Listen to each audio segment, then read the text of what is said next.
कहते हैं, जो जाल दूसरों के लिए बुना जाता है, कई बार वही खुद के लिए फांसी का फंदा बन जाता है। और आज यही हाल हो रहा है अमेरिका का, क्योंकि डोनाल्ड ट्रंप की टैरिफ पॉलिसी, जो भारत जैसी अर्थव्यवस्थाओं को झुकाने के लिए लाई गई थी, अब खुद अमेरिका की ही रीढ़ तोड़ रही है।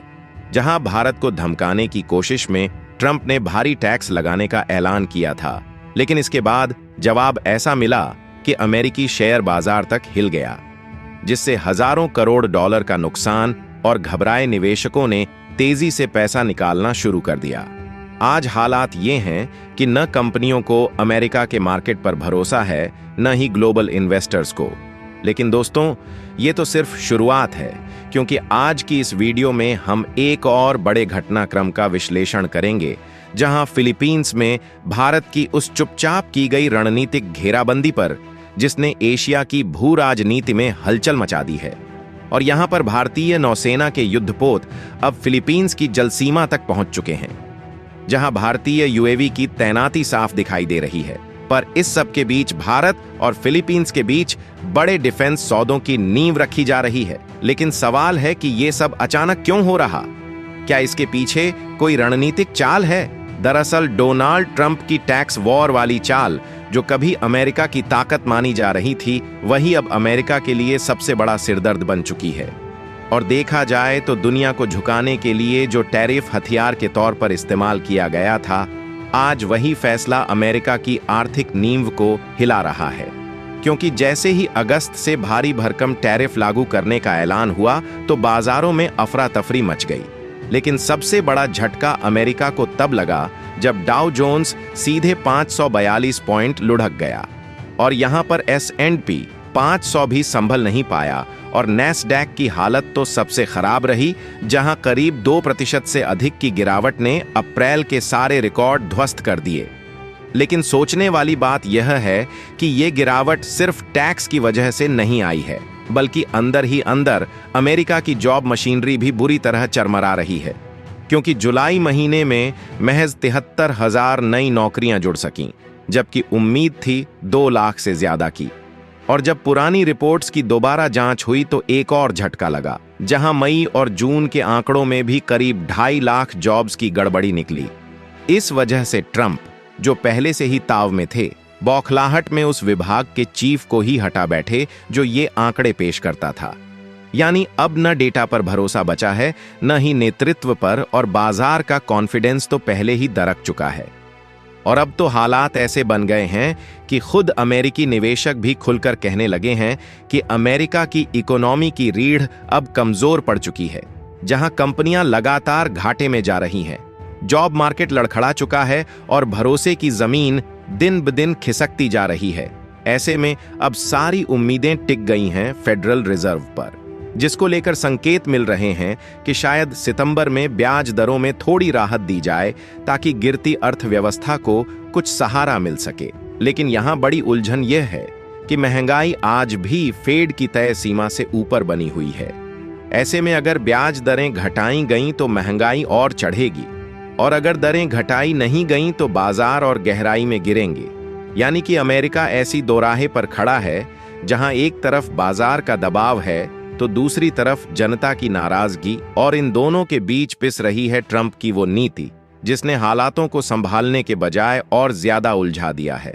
बात करें ट्रंप के टैरिफ गेम की, तो ट्रंप खुलकर कह चुके हैं, चीन समेत कई देशों से आने वाले सामानों पर भारी टैक्स लगाया जाएगा।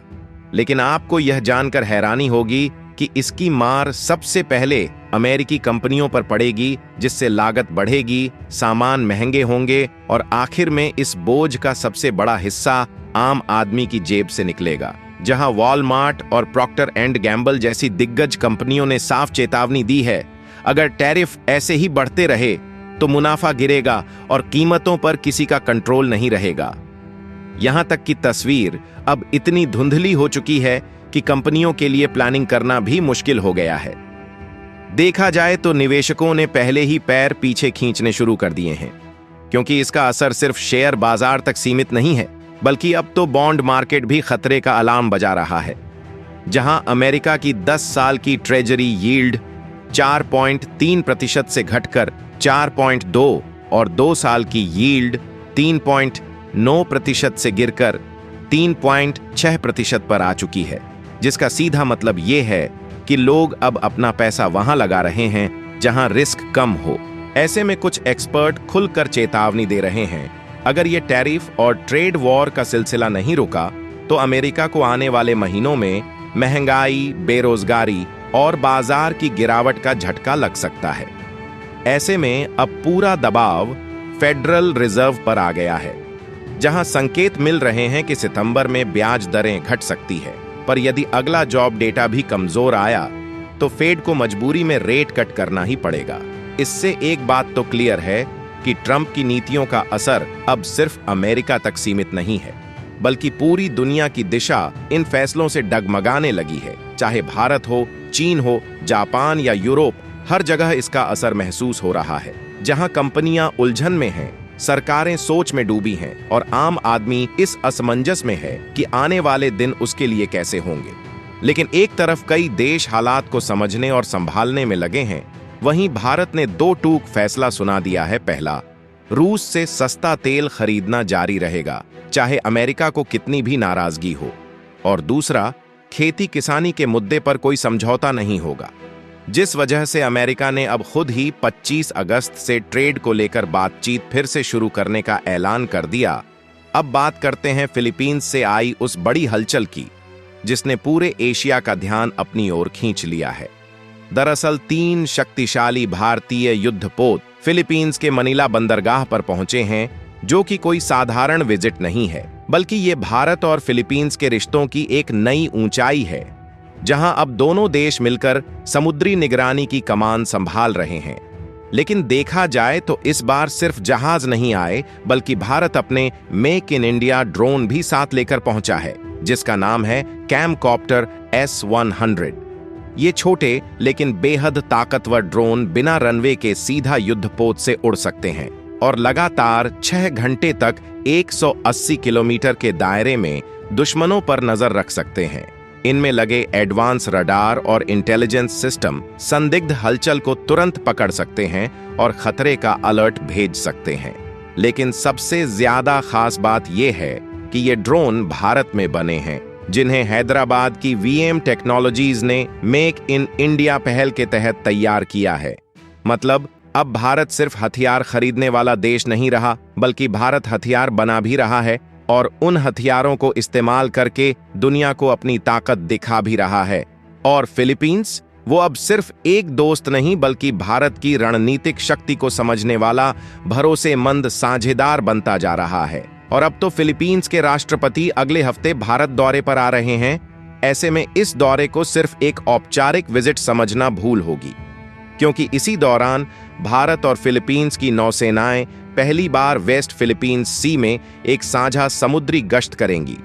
ये पहली बार हो रहा है कि इस संवेदनशील समुद्री क्षेत्र में दोनों देशों के बीच ऐसा संयुक्त अभ्यास हो रहा है।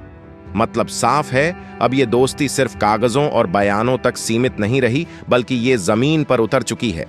और सबसे अहम बात, भारत अब सिर्फ एक ग्राहक देश नहीं है, बल्कि भारत अब अपने हथियार खुद बना रहा है और उन्हें दुनिया के भरोसेमंद साझेदारों तक पहुंचा भी रहा है।